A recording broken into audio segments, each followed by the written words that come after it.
ศรัทธาศิษยานุศิษย์วัดพระพุทธบาทตากผ้าก็ต้องกราบขอบพระคุณพระมหาเถรานุเถระเจ้าคณะพระสังฆาธิการอนุโมทนาคณะสัตยาญาติโยมที่ได้ไปร่วมเป็นกำลังอกกำลังใจกับคณะสงฆ์คณะสัตยาศิษยานุศิษย์วัดพระพุทธบาทตากผ้าที่ได้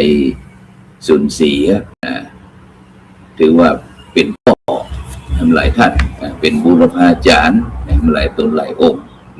เพราะว่าวัดพระพุทธบาทตากผ้านั้นก็ผ่านเจ้าอาวาสมา3 รูปอย่างเขารูปที่4รูปที่1ก็หลวงปู่พระสุพรหมยานเถระพรหมาพมจักโกหลวงปู่ครูบาพรหมารูปที่2หลวงพ่อพระครูเวรุวรรณพิทักษ์พระมหาเกียรติคำรูปที่3ก็หลวงพ่อเจ้าคุณพระพุทธบาทพิทักษ์ชาวริจารุธรรมโมอดีตเจ้าคณะจังหวัดรองเจ้าคณะจังหวัดลำพูนอดีตเจ้าอาวาสวัดพระพุทธบาทตากผ้านี่เป็นรูปที่3ส่วนปัจจุบันนี้ก็ท่านอาจารย์เจ้าคุณวชิรภาวนาซึ่งจะได้กระตามบรรดาท่านผู้ฟังทั้งหลายตลอดระยะตั้งแต่พระครูโสพลปริยัติ ได้ออกวัดไปนี่เกือบเกินเดือนบรรดาท่านผู้ฟังทั้งหลายตั้งแต่วันที่15ถึงวันที่20นี่ก็ไปร่วมเป็นกำลังใจคือกับพระนิสิตปริญญาโทปริญญาเอกได้เข้าโครงการปฏิบัติธรรมประจำปี2568ของพระนิสิตระดับปริญญาโทปริญญาเอกมหาวิทยาลัยมหาจุฬาลงกรณราชวิทยาลัยเขตเชียงใหม่ที่วัดที่ศูนย์ปฏิบัติธรรมนานาชาติบ้านศรีวังทานตำบลป่าไผ่อำเภอสันทรายจังหวัดเชียงใหม่จนถึงวันที่20วันที่20ตอนเจ้าก็จากลูกศิษย์ได้นำรถไปหับเสร็จแล้วก็มุ่งตรงไปยังวัดพระพุทธบาทตากผ้าเพื่อที่จะเตรียมงานออกเมนพระราชทานเพลิงศพหลวงพ่อเจ้าคุณพระพุทธบาทพิทักษ์ไปก็ถึงกับปัดท่อโดดลงรถปุ๊บ มือถืออาวุธปั๊บเพื่อที่จะปราบศัตรูก็คือใบไม้ของเศษขยะของต่างๆก็ได้นำลูกเนนได้พัฒนาบริเวณที่อยู่อาศัยที่จำวัดของลูกเนนที่วัดพุทธบาทตากผ้าเสร็จแล้วก็ไปที่รอยเท้าหรือว่ารอยเท้าของครูบาพระสุพรหมยานเถระหลวงปู่ครูบาพรหมาพรหมจักโกพระครูโสพลก็ถือโอกาสไปเพิ่มชั่วโมงบินโดยการนั้นทำความสมาธิเสร็จแล้วก็เดินจงกรมแล้วก็นั่งสมาธิที่บริเวณที่เมื่อครั้งที่หลวงปู่ครูบาได้เข้าวัดปฏิบัติธรรมที่ลานหินแล้วก็ได้ประทับรอยเท้าไว้ก็เพื่อศิษยานุศิษย์พุทธศาสนิกชนได้น้อมรำลึกนึกถึงเพื่อที่จะดำเนินชีวิตด้วยความบประมาท5 วัน 5 เจ้า เพราะว่ากลางนั้นไม่วันนี้ก็ต้องไป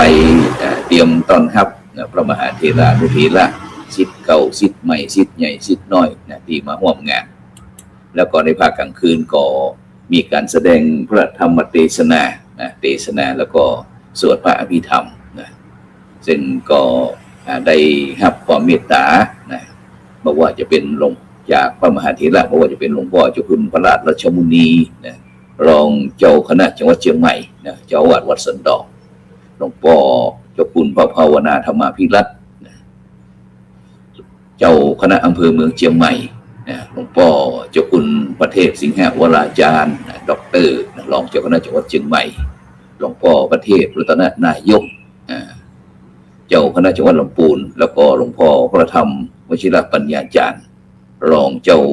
คณะภาค7วัดพระเชตุพนนิมนต์มังคลารามนี่ทั้งหมดนี้ก็เป็นองค์แสดงพระธรรมเทศนา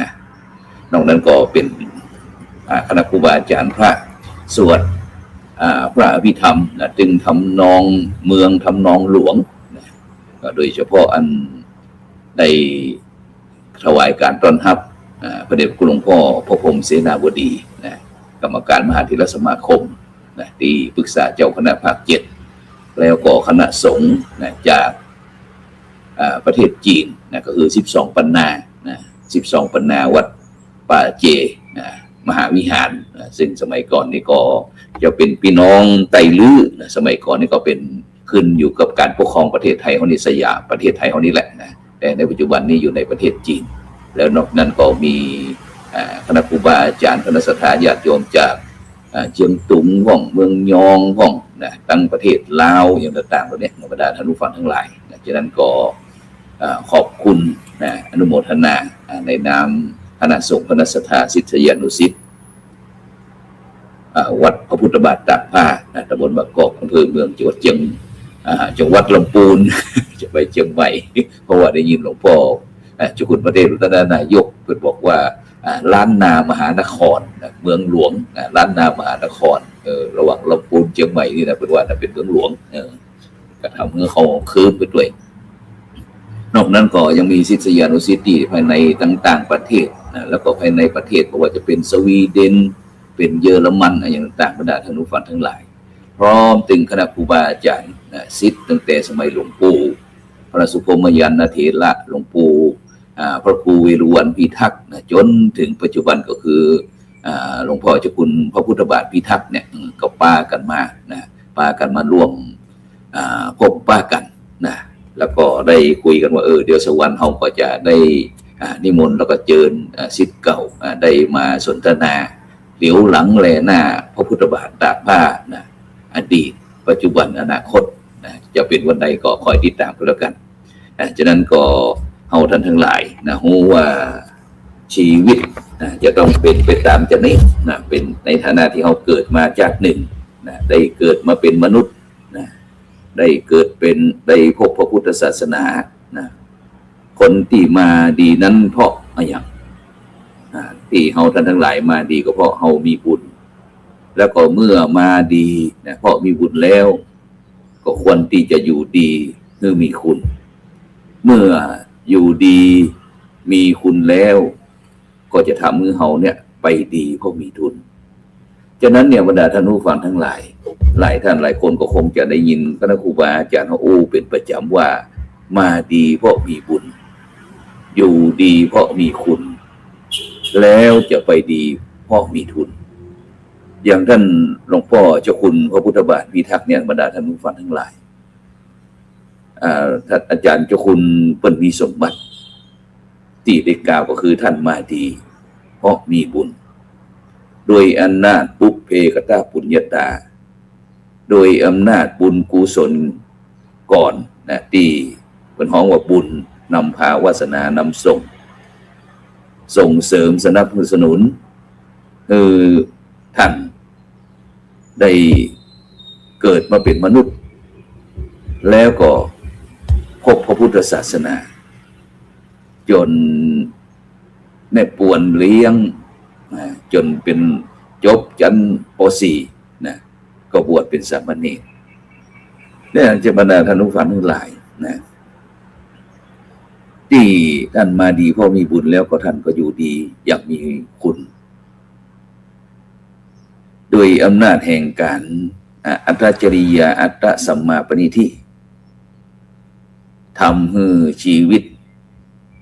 ความเป็นอยู่ของหลวงพ่อเจ้าคุณพุทธบาทพิทักษ์นะได้มีโอกาส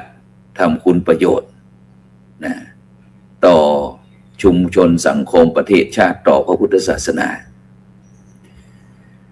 โดยเฉพาะได้เกิดมาพบพุทธศาสนานะแล้วก็ถวายอกในพุทธศาสนาแล้วก็ได้มาพบหลวงปู่พระสุพรหมยานเถระหลวงปู่พระครูเวรุวรรณพิทักษ์พร้อมถึงกัลยาณมิตรกัลยาณธรรมที่วัดพระพุทธบาทตากผ้านอกจากที่จะศึกษาตึงต่างโลกแล้วก็ตั้งธรรมโดยเฉพาะ ที่วัดพระพุทธบาทพาเขานี้ก็จะมีจุดเด่นก็คือเรื่องการเจริญจิตภาวนาการปฏิบัติธรรมนะแล้วก็เรื่องการศึกษาสมัยก่อนที่ครูโสพลประยับนี่ไปก็เช่นเดียวกันบรรดาท่านฟังทั้งหลายก็คือไปเพื่อการศึกษาเหมือนพระวัดพระพุทธบาทตากผ้าสมัยก่อนนั้นก็ว่าแตกต่างเหมือนกับมหาวิทยาลัยในปัจจุบันนี้ถ้าพระเนรรุ่นก่อนนะได้เจอได้พบครูบาอาจารย์บอกว่าจะเป็นหลวงพ่อเจ้าคณะจังหวัดเชียงรายหลวงพ่อเจ้าคณะจังหวัดแม่ฮ่องสอนพร้อมถึงหลวงพ่อเจ้าคณะอำเภอเจ้าคณะตำบลต่างๆนะที่อยู่ในภาค8จังหวัดภาคเหนือเขาเนี่ยได้เดินทางมาร่วมงานพิธีออกเมรุพระราชทานเพลิงศพหลวงพ่อเจ้าคุณพุทธบาทตากผ้าต่างก็อู้เป็นเสียงเดียวกันว่าโอ้อย่างหลวงพ่อพระราชวชิรคณีบอกว่าพระครูโสพลผมเคยมาวัดพระพุทธบาทตากผ้าเข้าปริวัติศกรรมเมื่อปี2526-27สมัยที่หลวงปู่ครูบาผมมาจากโกอยู่เนี่ยปัดทอดนะพระสงฆ์องค์เนรนี่พุ่นเป็นทุเจ้าเป็นปันนะประมาณนะปากันแบกกดคนละหลังนะสบงสจีวรติดเนื้อติดตัวตัวอันปากันมาประพฤติปฏิบัติที่วัดพระพุทธบาทตากผ้าเข้าปริวัติศกรรมกันเป็นประจำทุกๆปีนะเพราะว่าเป็นความใฝ่ฝันของพระหนุ่มเมื่อออกพรรษาแล้วก็เอาละจะออกไปหาครูบาอาจารย์ที่ไหนดีนะในยุคสมัยนั้นตึงบ่มีใครเกินหลวงปู่พระสุพรหมยานเถระหลวงปู่ครูบาผมมาจากโกนะแห่งวัดพระพุทธบาทตากผ้านะไผก็อยากจะเข้าไปกราบไปไหว้นะเข้าไปฟังธรรมซึ่งหลวงปู่พระพรหมมงคลหลวงปู่ทองสิริมังคโลก็เช่นเดียวกันบรรดาท่านผู้ฟังทั้งหลายแม้แต่ครูบาตีลีครูบาวงนะพระบาทห้วยตมนะก็เคย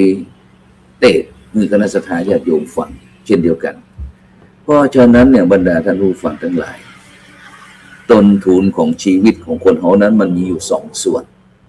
ได้แก่บุญกุศลที่เขาทำของเขาไว้คนเดียวไว้เองนะเปิดห้องว่าบุญต้นทุนส่วนที่2ได้แก่บุญกุศลที่ลูกหลานตานเต้ากัลยาณมิตรกัลยาณธรรมที่เคารพนับถือนะที่ฮักทำบุญอุทิศไปให้นะเปิดห้องว่าบุญสมทบเพราะฉะนั้นเนี่ยบรรดาท่านผู้ฟังทั้งหลายคนเฮานะ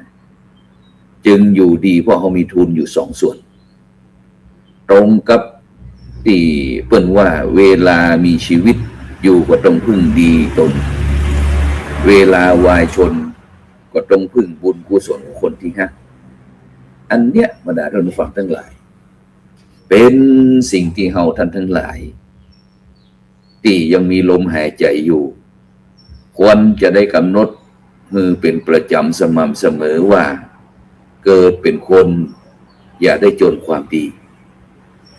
เกิดมาทั้งทีนะต้องสร้างดีคือติดตนมาคือดีอยู่คือดีแล้วก็ไปคือดี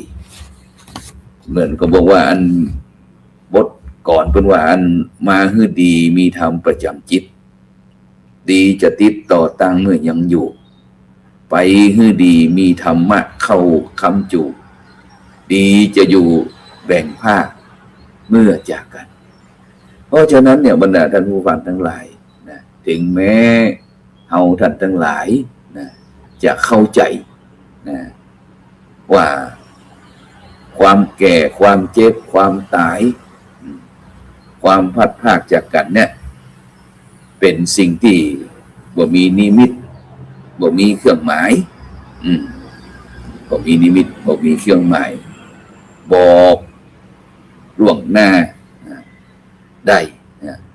ฉะนั้นเนี่ยบรรดาท่านผู้ฟังทั้งหลายหมู่เฮาท่านทั้งหลายก็บ่ควรนะที่จะพัดวันประกันพรุ่งในการสร้างสิ่งนั้นเป็นแก่นสารสาระให้แก่ชีวิต เพราะว่าทุกชีวิตเกิดมาเพียงก่อสร้างความดีแก่เท่ากุศลมีศอกของศอกบ้างเจ็บป่วยปัญญาที่มีทั่วกันหน้าตายแต่กายจื่อยังชั่วฟ้าดินสลายฉะนั้นเนี่ยบรรดาท่านผู้ฟังทั้งหลายคนที่อยู่ก็สบายไปก็สะดวกอยู่ก็บ่ลำบากยากก็บ่ลำเค็ญนั้นเนี่ยเพราะอย่างเพราะว่าบุคคลเหล่านั้นเป็นบุคคลที่ประพฤติปฏิบัติตนตามปัจฉิมโอวาทขององค์สมเด็จพระสัมมาสัมพุทธเจ้าที่พระองค์ท่านได้ตักเตือนเฮาท่านทั้งหลายก่อนที่พระพุทธองค์จะเสด็จดับขันธ์สู่ปรินิพพานว่าอัปปมาเทนะสัมปาเทธะปัจฉิมโอวาทที่เป็นวันนี้อัปปมาเทนะสัมปาเทธะซึ่งแปลใจความว่าเธอทั้งหลายจงยังความบ่ประมาทคือถึงพร้อมพูดง่ายๆก็คือทรงสอนให้พุทธสาวกพุทธบริษัทคือฮู้จักเตรียมตัวพร้อมซ้อมใจไว้นะอย่างที่เป็นมีคำบอกว่าเกิดเป็นคนแล้วต้องเตรียมถ้าบ่เตรียมก็เสียเรื่องของความเป็นคนนะเตรียมสร้างบางชอบไว้หวังกุศลตัวส่งสุขส่งเสริมผลเพิ่มฮือก่อนแต่มฤตยูดลประเด็จชีพเที่ยวนาตายภาคจากโลกใดสถิตดาวแดนเกษตรเพราะฉะนั้นเนี่ยบรรดาท่านผู้ฟังทั้งหลายบุคคลที่เตรียมพร้อมสร้างคุณประโยชน์สร้างคุณงามความดีสร้างบุญสร้างกุศลไว้แม้แต่ตายเนี่ยหรือว่ามรณภาพเหมือนที่หลวงพ่อเจ้าคุณพระพุทธบาทวิทักษ์องค์พระสัมมาสัมพุทธเจ้าก็ได้ตรัสรับรองว่ารูปังชีรติมัจจานังนามะโคตตังนชีรติซึ่งแปลใจความว่ารูปกายสังขารเต่าอั้นที่แตกดับย่อยยับไปแต่เกียรติยศชื่อเสียงบ่ได้แตกยับย่อยยับไปซึ่งอันวิสัยของผู้มีศีลมีธรรมเนี่ยบรรดาท่านผู้ฟังทั้งหลายกลิ่นย่อมสะอาดนะได้รับการเชิดชูยกย่องทุกการทุกสมัยนะเขาลักษณะที่ว่าเกียรติคุณจักปรากฏนะเกียรติยศจะลือชาเพราะความดีที่ทำมาออกบัญชาให้เป็นไปนะสมเด็จพระมหาสัมมาสัมพุทธเจ้ากรมพระปรมานุชิตชิโนรสองค์รัตกวีศรีทรงไทยนะแล้วก็กวีเอกของโลกนะวัดพระเชตุพนนะเปิ้นได้พระนิพนธ์ไว้เป็นกวีไว้นะไปเนาะว่านรชาติวางวายมาลายสิ้นทั้งอินทรีย์นะสถิตทั่วแต่ชั่วดีประดับไว้ในโลกานะฉะนั้นก็ในนามของศิษยานุศิษย์คณะสงฆ์คณะศรัทธานะวัดพระพุทธบาทตากผ้ามีความซาบซึ้งที่คณะครูบาอาจารย์พระเดชพระคุณพระมหาเถรานุเถระเจ้าคณะพระสังฆาธิการต่างๆถึงทั่วประเทศทั่วโลกได้เดินทางมาที่วัดพระพุทธบาทตากผ้าตำบลมะกอกอำเภอป่าซางจังหวัดลำพูนเพื่อร่วมแสดงออกความอาลัยการสูญเสียของคณะสงฆ์คณะศรัทธาศิษยานุศิษย์วัดพุทธบาทตากผ้าถึงศิษย์อดีตจนถึงปัจจุบันก็ต้องในนามของ วัดพระพุทธบาททัพผ้านะต้องกราบขอบพระคุณพระมหาเถระเจ้าคณะพระสังฆาธิการแล้วก็ขออนุโมทนาคณะสัตยาญาติโยมนะที่ได้ร่วมในหน่วยงานองค์กรนะตั้งภาครัฐภาคเอกชนต่างๆที่ได้ร่วมเป็นเจ้าภาพสิ่งนั้นสิ่งนี้นะหรือแม้กระทั่งได้ร่วมออกลงทานถึงภาคเจ้าภาคบ่ายภาคกลางคืนอย่างบ่ขาดสายนะบุญกุศลเหล่านี้ก็ขอมือท่านทั้งหลายนะได้รับทราบนะหลวงพ่อเจ้าคุณ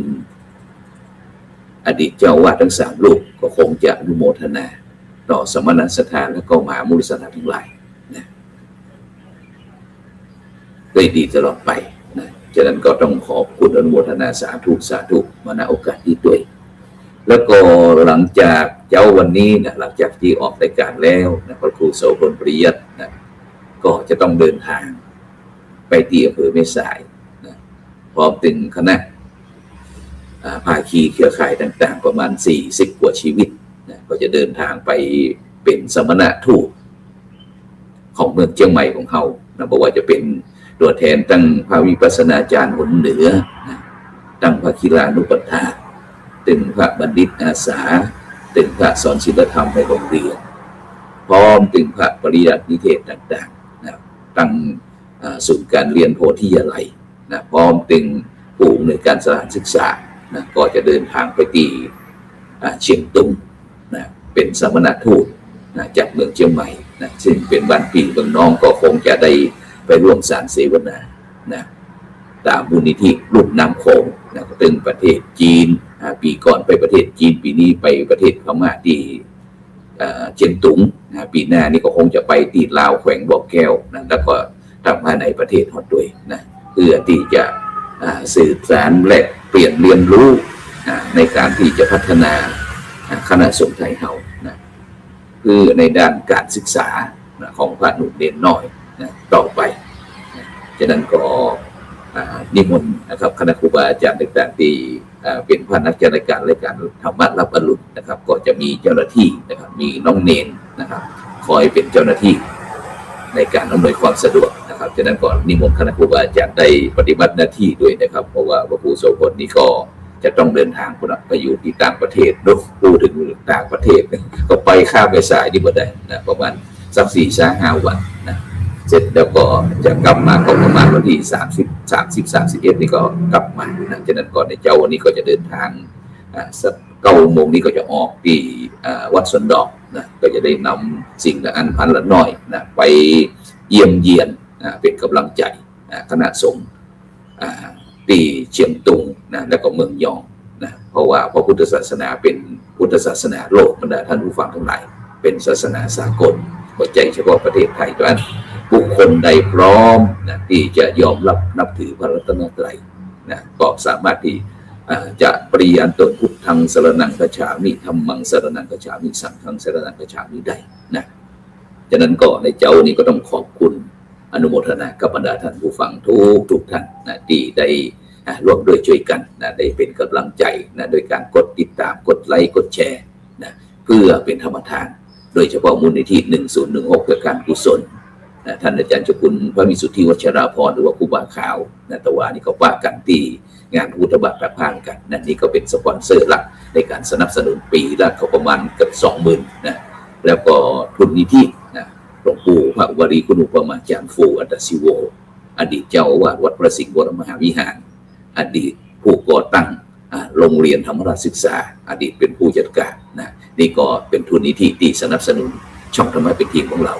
พร้อมถึงมูลนิธิโพธิยาลัยนะ